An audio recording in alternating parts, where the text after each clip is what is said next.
Hello everyone, Ram Ram सबको। आज थोड़ी देर पहले मैंने एक न्यूज़ देखी, एक वीडियो देखा सोशल मीडिया पे रिलेटेड टू एक लड़का और लड़की। वो दोनों शायद पुणे से हैं या फिर लड़का पुणे से और लड़का बहुत रिच फैमिली से है। शायद 600 करोड़ रुपए का कुछ ऐसा एम्पायर है उनका, तो काफ़ी रिच फैमिली से लड़का था और लड़की भी अच्छी फैमिली से ही होगी। तो उनकी शादी होने वाली थी। वो जो लड़का था वो उसका फियांसी था, उस लड़की का फियांसी था। तो उसने अपने बॉयफ्रेंड के साथ मिलके अपने फियांसे को, अपने मंगेतर को मरवा दिया, पहाड़ी से नीचे गिरा दिया। तो पेरेंट्स के लिए बहुत ही दुख भरी ये घटना है, क्योंकि बीइंग पेरेंट्स आप भी समझ सकते होंगे, मैं भी समझ सकती हूँ कितना दुख हुआ होगा। और बाद में जब पता चला, पहले तो उन्होंने भी सोचा कि ये घटना हुई है उनके साथ, मतलब वो गिर गया। उस लड़की ने ये बताया कि उसका बर्थडे था उस दिन लड़की का, कि वो गिर गया पहाड़ी से। तो बट पेरेंट्स को विश्वास नहीं हुआ। उन्होंने इन्वेस्टिगेशन कराई, तो इन्वेस्टिगेशन में जो पता चला उसमें पता लगा कि उस लड़की ने अपने बॉयफ्रेंड से उसको वहाँ पहाड़ी से गिरवा दिया। तो अब जो हो गया वो हो गया। अब जो पेरेंट्स हैं उनका तो बच्चा चला गया है, तो हम पीछे अब क्या कर सकते हैं? मतलब उसमें कोई क्या ही कर सकता है कि अब उनका बच्चा चला गया है। वो लोग बहुत दुखी हैं। भगवान करे बच्चे की आत्मा को शांति मिले और उसके पेरेंट्स को बहुत बहुत बहुत हिम्मत भगवान दे, क्योंकि एक बच्चे को खोने का दुख, और वो भी इस तरह से किसी ने मरवाया उनके बच्चे को, जहाँ पे उसका कोई कसूर नहीं था। जहाँ तक हमें स्टोरी पता है कि कोई वो ज़बरदस्ती शादी नहीं कर रहा होगा। वो लड़की चाहती तो मना भी कर सकती थी शादी से, उसके पास ऑप्शन था, वो मना कर सकती थी। उसने नहीं मना किया। क्या रीज़न रहा होगा कि उसने इतना बड़ा स्टेप लिया, उस किसी के बच्चे को मरवा दिया? तो ये इस तरह की मेंटालिटी कहाँ से आती है? इस लड़की के अंदर ऐसी मेंटालिटी, ऐसी सोच कहाँ से आई?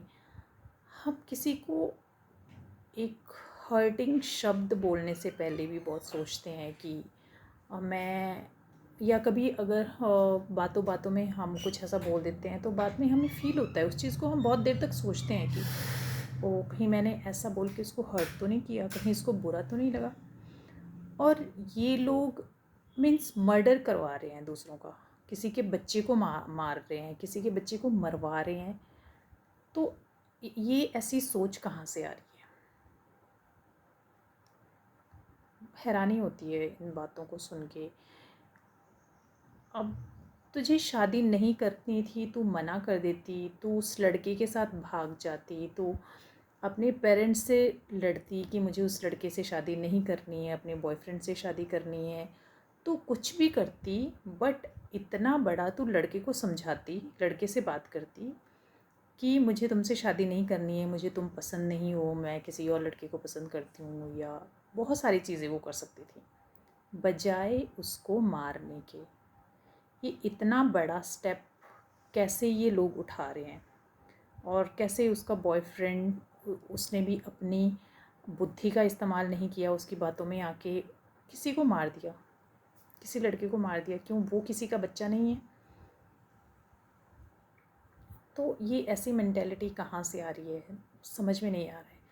फिर अब हम क्या कर सकते हैं? बात ये है, फिर बात ये पेरेंटिंग के ऊपर आ जाती है कि पेरेंट्स का क्या इतना ज़्यादा प्रेशर उस लड़की पे था शादी कराने का, कि या फिर पेरेंट्स अपने बच्चे के साथ खुल के बात नहीं करते हैं, उनके इमोशंस को नहीं समझते हैं, उनको अपनी बातों को एक्सप्रेस नहीं करने देते हैं। शायद ऐसा भी हो सकता है कि बच्चे अपने मन में जो चल रहा है, उनके मन में जो है वो अपने पेरेंट्स से एक्सप्रेस ही नहीं कर सकते हैं। उनको अलाउड ही नहीं है, इतनी हिम्मत ही नहीं है बच्चों में कि अगर वो कोई चीज़ नहीं करना चाहते तो वो ना बोल सकते हैं। तो उस लड़की ने ऐसा किया क्यों? तो मुझे लगता है कि अगर उसके लिए इतना मुश्किल था कि उसने इतना बड़ा स्टेप उठा लिया, उसने किसी के बच्चे को मरवा दिया, किसी इंसान को मरवा दिया, मर्डर करवा दिया, तो यहाँ पे पेरेंट्स की गलती मैं डायरेक्टली नहीं बोलूँगी, बट एज अ पेरेंट हमें भी सीखना पड़ेगा कि हमें अपने बच्चों को फ्रीडम भी देनी है।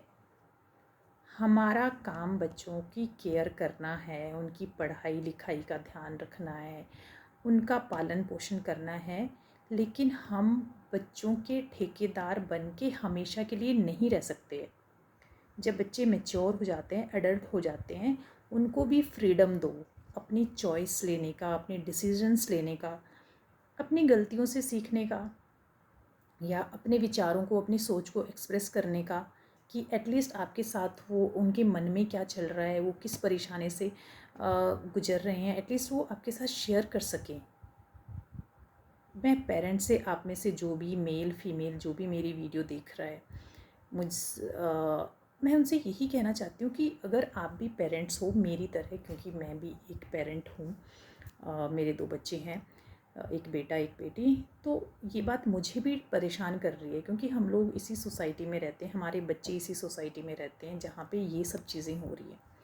तो आप इतना भी अपने और बच्चों के बीच में इतना गैप मत बनाओ कि वो आपके साथ चीज़ें शेयर ना करें। उनके माइंड में इतनी सारी चीज़ें चल रही है और कुछ भी वो आपसे शेयर नहीं कर रहे। वो अपने पेरेंट्स से इतना नहीं लड़की बोल पा रही है कि मुझे उस लड़के से शादी नहीं करनी है। इतना क्यों आप फोर्स कर रहे हो उस लड़की को शादी करने के लिए कि उसने इस शादी से बचने के लिए किसी और के बच्चे को मरवा दिया, किसी इंसान को मरवा दिया, एक प्यारे से बच्चे को, एक माँ बाप के बच्चे को मरवा दिया। इतना डर अपने पेरेंट्स से। मैं ऐसे पेरेंट्स को बोलना चाहती हूँ जिनकी ऐसी सोच है अपने बच्चे को कंट्रोल करके रखने की, प्लीज़ समझो, अपने बच्चों को समझो, उनको फ्रीडम दो अपने विचार एक्सप्रेस करने के, अपनी सोच, अपनी बातें शेयर करने की फ्रीडम दो अपने बच्चों को। नहीं तो क्या होगा, कल को जाके सोसाइटी में ये सब चीज़ें होएगी। क्योंकि अब जो होना था वो तो हो गया, लेकिन ये हुआ क्यों? उस लड़की ने इतना बड़ा स्टेप क्यों लिया? शादी से बचने के लिए? तो क्या इतना ज़्यादा डर होना चाहिए पेरेंट्स का कि वो अपने पेरेंट्स से शादी के लिए मना करने के बजाय उस इंसान को मरवा सकती है, किसी के बच्चे को मरवा सकती है, किसी इंसान का मर्डर कर सकती है, मर्डर करवा सकती है, लेकिन वो शादी के लिए मना नहीं कर सकती है क्योंकि सोसाइटी का प्रेशर है, क्योंकि सोसाइटी क्या बोलेगी, लोग क्या बोलेंगे, 4 लोग क्या बोलेंगे। फिर बात वहीं पे आके अटक जाती है कि लोग क्या कहेंगे। मीन्स इंडिया में ये लोग क्या कहेंगे ये ही सब कुछ है। बाकी सब चीज़ें, तुम किसी का मर्डर कर दो, तुम किसी को हर्ट करो, तुम किसी को मारो पीटो, लेकिन आपको परवाह किसकी है कि लोग क्या कहेंगे। तो मैं, जो भी मेरे सब्सक्राइबर्स हैं, मेरे व्यूअर्स हैं, मुझे जो लोग देखते हैं, मैं बस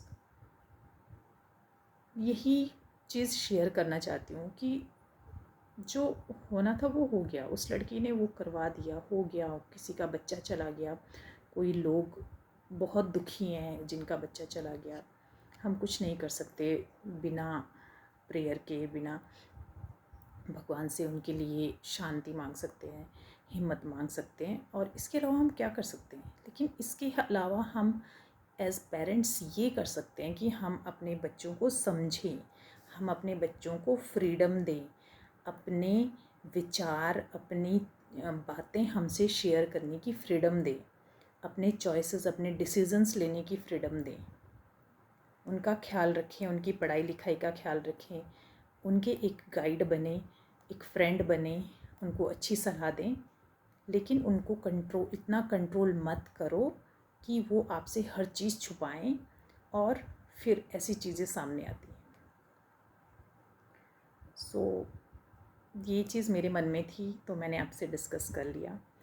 आई होप एज़ पेरेंट्स आप लोग भी कनेक्ट कर पाएंगे कि पेरेंटिंग एक बहुत बड़ी रिस्पॉन्सिबिलिटी है। एज़ पेरेंट्स हमें बहुत सारी चीज़ें बच्चों को सिखानी होगी।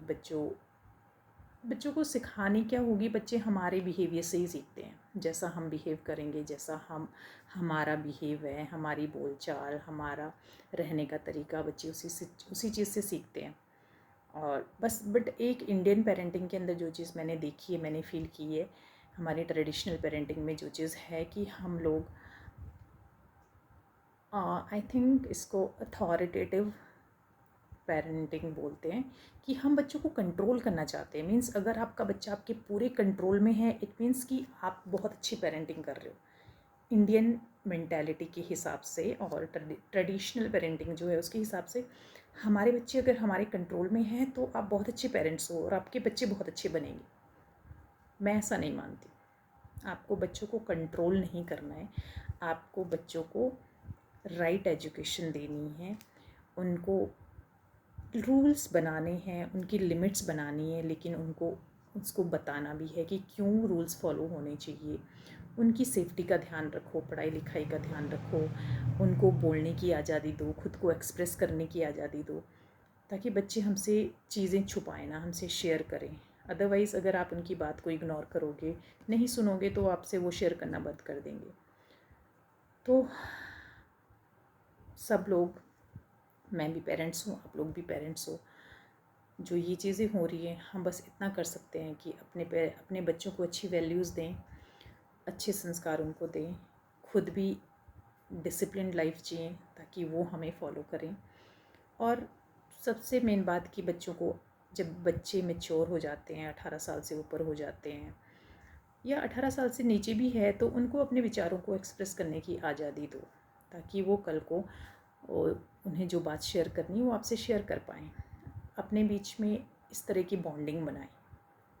मैं भी कोशिश कर रही हूँ, मेरा बच्चा भी, बड़ा बच्चा टीनेजर हो चुका है, तो मैं भी कोशिश कर रही हूँ उसके साथ एक अच्छी बॉन्डिंग बनाने की। तो आप भी कोशिश करिए, अपने आप बच्चों को आज़ादी दीजिए बात करने की, अपने विचारों को कहने की, और समाज को एक अच्छी राह में ले जाने के लिए हेल्प कीजिए। पेरेंट्स को ये काम करना चाहिए। लाइट आ गई, सॉरी, लाइट चली गई थी, तो पूरी वीडियो बिना लाइट के ही बनी है। आई होप आप लोग समझेंगे।